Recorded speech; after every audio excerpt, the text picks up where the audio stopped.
বিনয় মোল্লা, আমাদের ঢাকা বিশ্ববিদ্যালয়ের যে কারিকুলাম, অনেক ডিপার্টমেন্টেই দেখা যাচ্ছে কারিকুলাম সেই 50 বছর আগের কারিকুলাম এখনও পড়ানো হচ্ছে শিক্ষার্থীদের। কিন্তু বিশ্ব অনেক এগিয়ে গিয়েছে, বিশ্বের বিভিন্ন বিশ্ববিদ্যালয় অনেক এগিয়ে গিয়েছে, কিন্তু আমরা সেই মান্দাত্তার আমলের কারিকুলাম নিয়েই পড়ে আছি।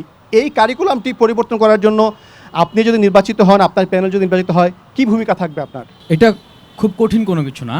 বিশ্বের বড় বড় যে বিশ্ববিদ্যালয়গুলো তারা একটা কাজ করে, তারা একাডেমিয়া ইন্ডাস্ট্রিয়াল রিলেশনশিপ তৈরি করে। অর্থাৎ আমার বিশ্ববিদ্যালয়ে আমি ছাত্রছাত্রীদেরকে কি পড়াবো, কিভাবে এই হিউম্যান রিসোর্সদেরকে আমি ডেভেলপ করবো, স্কিল করব, তারা সেই দেশের বা বিশ্বের যে স্বনামধন্য প্রতিষ্ঠানগুলো আছে বা সরকার আছে তাদের সাথে কথা বলে কন্ট্যাক্ট করে, সেভাবে করেই তারা ডিজাইন করে ছাত্রছাত্রীদেরকে সেভাবে করে পড়ায় বা সেভাবে করে মানব সম্পদ হিসেবে গড়ে তোলে। কিন্তু আমাদের ঢাকা বিশ্ববিদ্যালয়ে সেটার কোনো দরকার হয় না। কেন দরকার হয় না? কারণ জবাবদিহিতা নাই।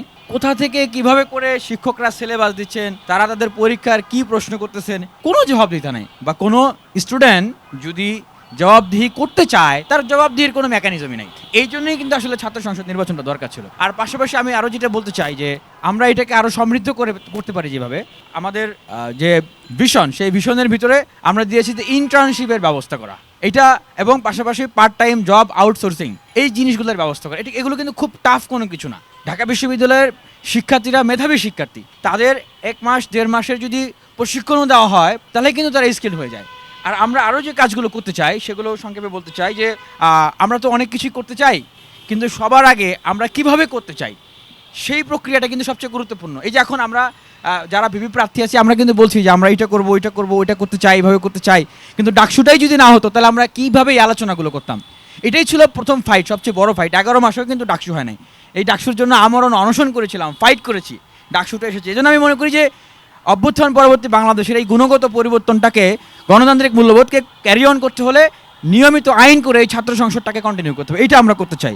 এবং লেজুর ভিত্তির রাজনীতি যেন নতুন করে ফিরে না আসে, এই জন্য 1 স্টুডেন্ট 1 বেড 1 টেবিল। এবং প্রথম বর্ষ দ্বিতীয় বর্ষের শিক্ষার্থী এখনও যারা ঢাকা বিশ্ববিদ্যালয়ে আছেন, তাদেরকে নিয়ে এখনও আবাসন সেই সংকটটি রয়েছে। তাদের জন্য ইমিডিয়েটলি যেটা করতে চাই, আবাসন সংকটের সমাধান, তার আগ পর্যন্ত আবাসন বৃত্তি এবং খাবারের সমস্যা, মনে হয় বেঁচে থাকার জন্য খাওয়া, এইটা না। ঢাকা বিশ্ববিদ্যালয়ের ছাত্রছাত্রীরা পুষ্টিসম্মত খাবার পাবে, ভালো খাবার পাবে, প্রয়োজনে সেটার জন্য ভর্তুকি দিতে হবে। এবং আমাদের যে vision, full free scholarship for every student. কেন এটা আমরা বলছি? কারণ বাংলাদেশ থেকে হাজার হাজার লক্ষ লক্ষ কোটি টাকা পাচার হয়ে যাচ্ছে বিভিন্ন ধরনের উন্নয়নের জন্য, অনেক ধরনের বরাদ্দ দেওয়া হচ্ছে, বাজেট দেওয়া হচ্ছে, কিন্তু হিউম্যান রিসোর্স ডেভেলপমেন্ট, মানব সম্পদ উন্নয়ন অথবা ন্যাশন বিল্ডিং, জাতি গঠন, যেই আলোচনাগুলো কিন্তু আমরা জাতীয় নেতৃবৃন্দদের জায়গা থেকেও কিন্তু শুনি না। কিন্তু সেইটা করতে হলে আপনাকে যেটা করতে হবে, ঢাকা বিশ্ববিদ্যালয় বা এরকম কিছু বিশ্ববিদ্যালয়, প্রযুক্তি বিশ্ববিদ্যালয়, মেডিকেল কলেজকে আপনাকে ফুল ফ্রি স্কলারশিপ দিতে হবে। কারণ ভাই, ঢাকা বিশ্ববিদ্যালয়ে এসে একটা ছেলে, সে পরের দিন কী খাবে সেটা নিয়ে তাকে চিন্তা করতে হয়, সেই বই কিনবে কীভাবে, সে সেমিস্টার ফি দিবে কীভাবে, এটা নিয়ে তাকে চিন্তা করতে হয়। অথচ সেই ফিটা কিন্তু খুব বেশি না। সেক্ষেত্রে যদি ভর্তুকি দেওয়া যায়, আমার মনে হয় যে এটা বাংলাদেশের উন্নয়নে কোনো অংশে কম ভূমিকা রাখবে না।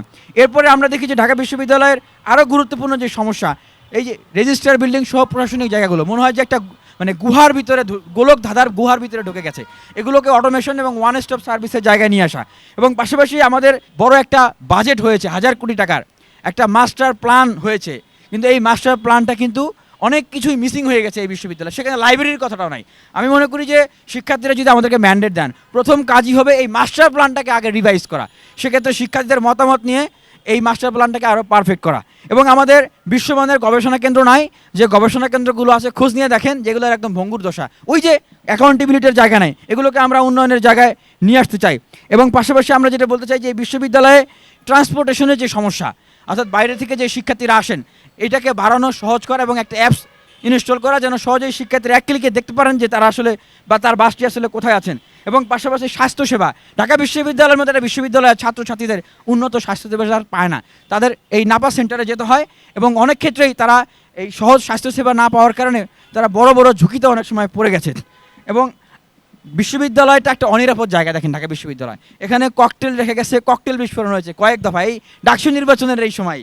এবং যেটা শিক্ষার্থীরাও জানে যে এগুলো কেন করেছে, কিন্তু আজ পর্যন্ত কারা করেছে, কী উদ্দেশ্য করেছে সেটাও জানে না। মানে এইরকম যে একটা অনিরাপদ জায়গা, সেখানে প্রায় অর্ধেকের মতো নারী শিক্ষার্থীরা রয়েছেন। নারী শিক্ষার্থীদের 3টা হল, সুফিয়া কামাল হল, শেখ ফজিলতুন্নেসা মুজিব হল, কুয়েত মৈত্রী হল, এগুলো ক্যাম্পাস প্রিমিসের বাইরে। এই নিরাপত্তার জন্য অবশ্যই আমাদেরকে কাজ করতে হবে।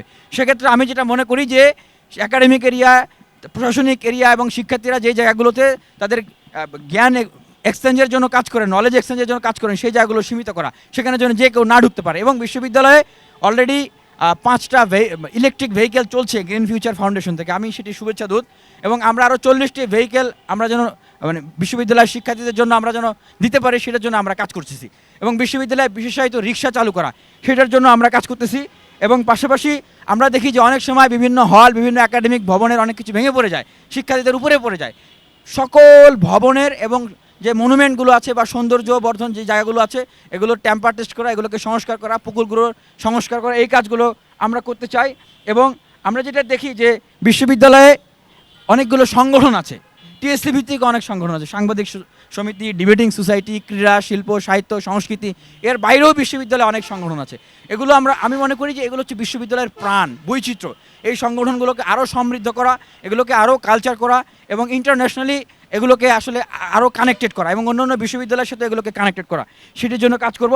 এবং সর্বোপরি যেটা বলতে চাই যে এই বিশ্ববিদ্যালয়ে অনেক ছাত্র সংগঠন আছে, রাজনৈতিক ছাত্র সংগঠনও আছে, বাম ডান মধ্যমপন্থী আদর্শ ধারণ করেন এরকম অনেক শিক্ষার্থীরা রয়েছে, অনেক শিক্ষার্থীরা রয়েছেন অনেক সৃজনশীল মেধাভিত্তিক চিন্তা করেন, গঠনমূলক চিন্তা করেন। সকলেই যেন তাদের উন্মুক্ত চিন্তা তারা যেন করতে পারেন, তাদের কাজ যেন করতে পারেন এবং সবাইকে ধারণ করে একসাথে আসলে আমরা এই বিশ্ববিদ্যালয়ে পথ চলতে চাই। এবং যেটা সর্বশেষ বলতে চাই যে আমাকে যদি শিক্ষার্থীরা ম্যান্ডেট দেয়, তাহলে প্রত্যেকটা শিক্ষার্থীকেই বিবেচনা করব শিক্ষার্থী হিসেবে, এটা রাজনৈতিক দলের নেতা বা কর্মী হিসেবে না। যেটার প্রমাণ হিসেবে বলতে চাই যে বিগত সেই ফেসিবাদী সময়ে যখন বিশ্ববিদ্যালয়ের হলগুলোতে প্রায় নির্যাতন হতো, ছাত্র শিবির বা ছাত্র দল বা পরিষদ এ ধরনের ট্যাগ দিয়ে শিক্ষার্থীদেরকে মারা হতো, সেই সময়েও আসলে আমরা প্রতিবাদ করেছি, পাশে দাঁড়িয়েছি। দেখি নাই আসলে সে কোনো দল করে না, সে একজন শিক্ষার্থী।